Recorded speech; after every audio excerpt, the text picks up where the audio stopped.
বিসমিল্লাহির রহমানির রহিম।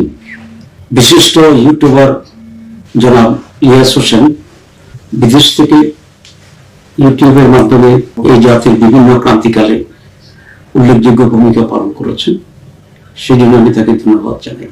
এবং তিনি একজন অত্যন্ত জনপ্রিয় ইউটিউবার, সেজন্য আমি তার প্রশংসা করি।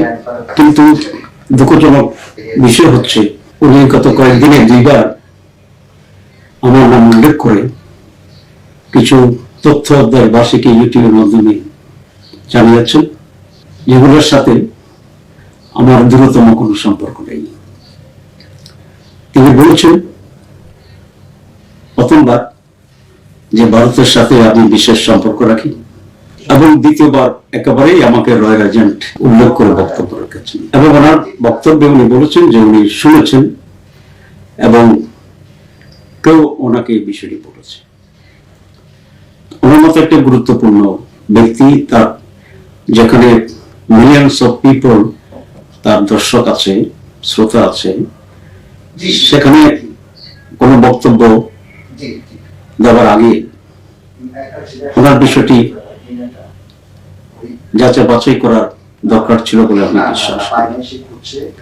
কেউ কিছু একটা বলছে আর তদন্ত বা যাচাই বাছাই না করে উনি ইউটিউবে প্রচার করে দেবেন, এটি সমীচীন নয় বলে আমি মনে করি।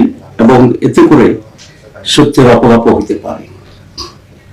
এ বিষয়ে আমার বক্তব্য অত্যন্ত স্পষ্ট যে আমি ভারত বা নয়, কোন বিদেশের কোন গোয়েন্দা সংস্থার সাথে আমার বিশেষ কোনো সম্পর্ক নেই। এবং আমি যে দল করি এটি অত্যন্ত উচ্চ নৈতিকতা এবং জবাবদিহিতার ভিত্তিতে পরিচালিত হবে। উনি জামাত ইসলামীকে তদন্ত করার কথা বলেছেন। আসলে তদন্ত করে সত্য উদ্ঘাটন করা এটাও ওই ব্যক্তি বা সংস্থার দায়িত্ব, যিনি নিজে এরকম তথ্য দেন। আমি আশা করি বিষয়টি উনি খতিয়ে দেখবেন এবং যদি তিনি সুস্পষ্ট কোন প্রমাণ না পান, তাহলে বিষয়টি যে উনি সঠিক বলেননি সেটা ওনার ইউটিউবের মাধ্যমে উনি ওনার শ্রোতাদেরকে এবং জাতিকে জানাবেন। আরেকটি বিষয় উনি কথা বলেছেন যে বিশিষ্ট সাংবাদিক জনাব নাইমুর রহমান সাহেব 5 আগস্টের পরে আমার বাসায় আশ্রয় নিয়েছিলেন এবং ওনাকে ভারতে চলে যাওয়ার ক্ষেত্রে আমি সহযোগিতা করেছি। বাস্তব সত্য হচ্ছে জনাব নাইমুর রহমান সাহেবের সাথে ফিজিক্যালি আমার কখনোই দেখা হয়নি, সুতরাং আমার বাসায় থাকা তো কোনো প্রশ্নই আসে না।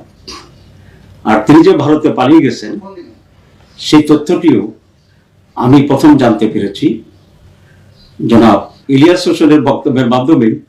আমি প্রথম জানতে পারলাম যে সাংবাদিক নাইমুর রহমান সাহেব ভারতে পালিয়ে গেছেন।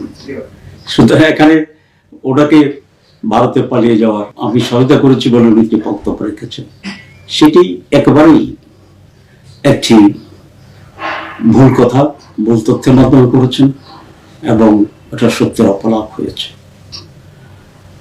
ওনার মতো একজন গুরুত্বপূর্ণ ব্যক্তি যে কোনো বিষয়ে বা যার বিষয়ে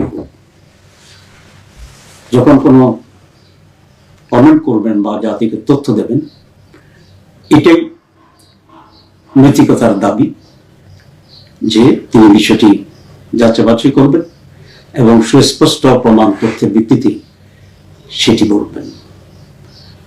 আমি ওনার কাছ থেকে কমপক্ষে এই ধরনের নৈতিক আচরণ আশা করি, কারণ মিথ্যা তথ্যের ভিত্তিতে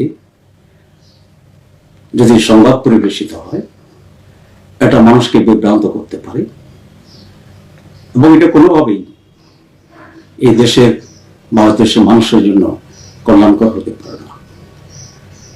আমি রাসূল আকরাম সাল্লাল্লাহু আলাইহি ওয়াসাল্লামের একটি হাদিস উদ্ধৃত করে শেষ করতে চাই।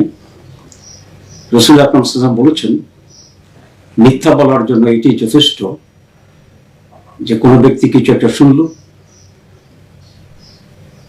এটার সত্যতা যাচাই বাছাই না করে বলে বেড়ালো।